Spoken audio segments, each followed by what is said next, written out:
I'm Krista. And I'm Jewel. And this is Dry Bones Awake. Today we are going to be talking about the crazy number of hormones in a woman's body. Do you know how many? 25? 25 hormones. Woo! And so really we're just going to be addressing the 3 reproductive hormones out of that 25, which are responsible for mood, energy, metabolism, and your overall sense of well-being. The 3 hormones we're going to be talking about today are estrogen, progesterone, and testosterone. And when all these 3 come together, your body will start to awake. Estrogen is considered the builder and energizer. It's what gives us our curves, our confidence, and just our overall sense of well-being. You know, I do believe that one of the reasons when people have PMS prior to starting their menstrual cycle, their confidence seems to be a little less because estrogen levels are either too high or too low. So, what are some indicators that your estrogen is balanced? Well, if you feel like you have clear skin, good rest, not a lot of bloating, healthy cycles, and you just all around feel like you don't want to put your fist through a wall, that probably means your estrogen is balanced. I like that. And you know, something else that I thought was interesting is your weight will be easier to maintain.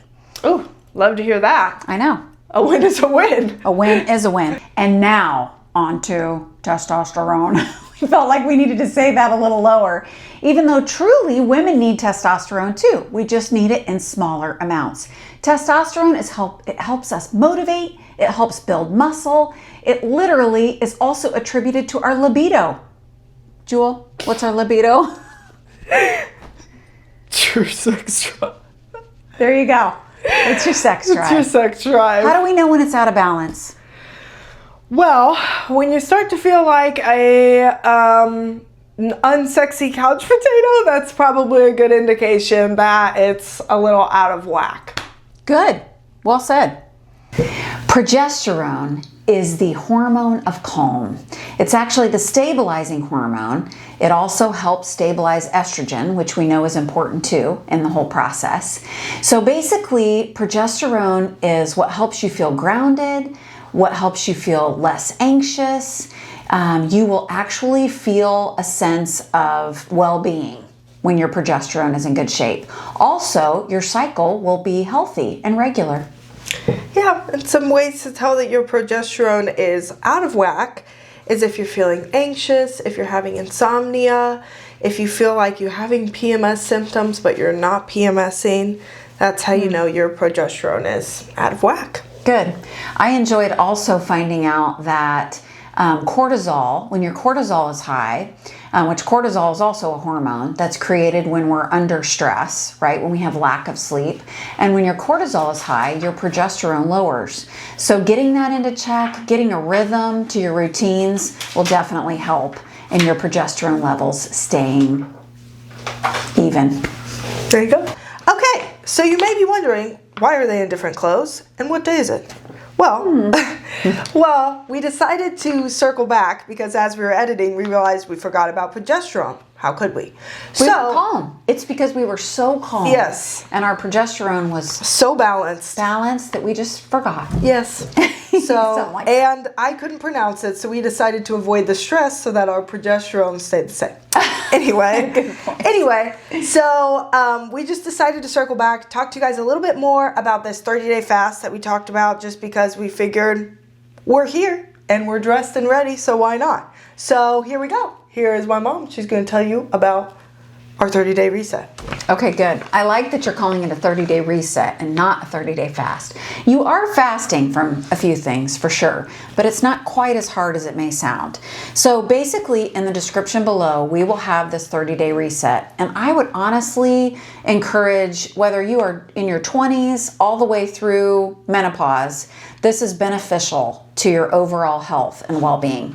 So week 1 in the 30-day reset is basically resetting your insulin and inflammation.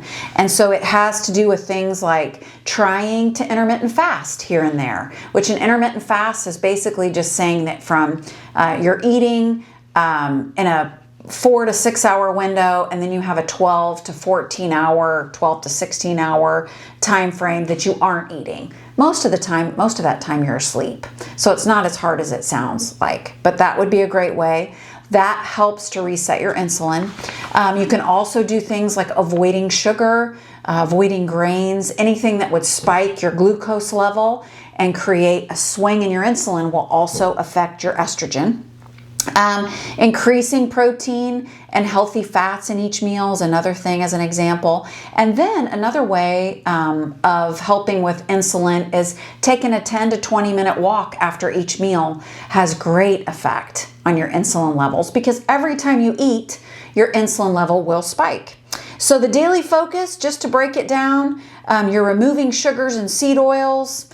You're building meals around proteins and veggies. You're adding in cruciferous vegetables, which if you don't know what that is, that would be your cabbages, your cauliflowers, and your broccolis, even your arugula. I always feel like I say that wrong, arugula. And even mustard is cruciferous, which is interesting, right? So working on gentle movement, working on those things in week 1, and then each week will have a different role that it will play in this detox. You will be dealing with supporting your liver and even getting rid of extra estrogen if you have it, as well as building muscle and boosting testosterone, which even for us women we know will help, and then healing your gut, making sure you're eating healthy things for your gut, and lowering your cortisol, which we talked about has a direct effect on progesterone and estrogen. So that's a little bit of a brief look at the 30-day reset.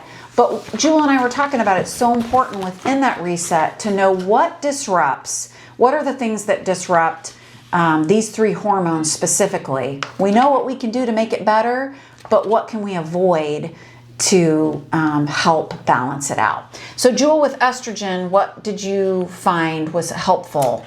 So for estrogen, that would be, so you will find with all 3 of these, stress is something that they do not want you to have. Anything, especially with estrogen, anything that's super ultra processed, you don't want seed oils, because all of that stays and lingers in your body. If you can switch from plastic to glass, even in the containers that you're storing stuff in, eating out of, all of that is important.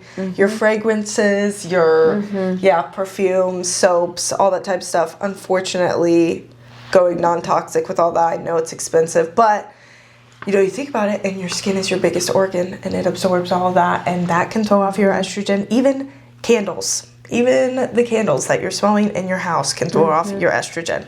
So we want to avoid that. And and then progesterone, I'd say too much caffeine, not getting good sleep, stress. You're going to hear that for each of them. Not eating too much sugar.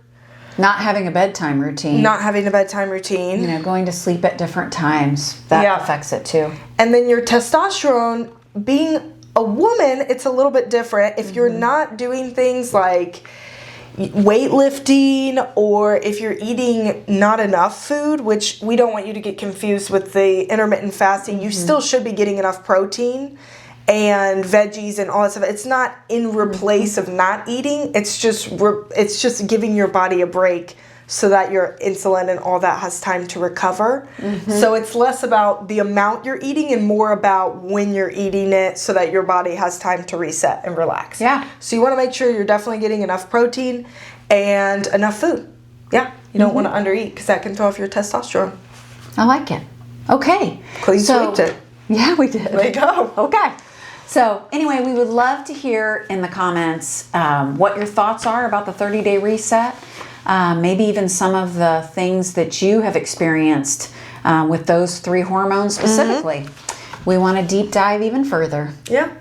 And so we will, for real this time, be posting a video next week that is a cooking video that kind of brings all this together so you guys can see a little bit more about how to help heal your hormones and eat good at the same time. Yes. So we're a work in progress. And soul food is on the way. Yes. We have lots of great content, and we're diving deep with how to bring about food for your soul. Yes. So stick with us, because we Love you guys, and even though we've missed a couple of weeks, we're glad to be back. Yes, we are. See you next week. Okay. And the big three are estrogen, progesterone. Okay, so today we are going to be... I'm not going to look at you. What they are is Just say them, estrogen, Yes. progesterone, progesterone. I'm glitching out. I don't know what's wrong.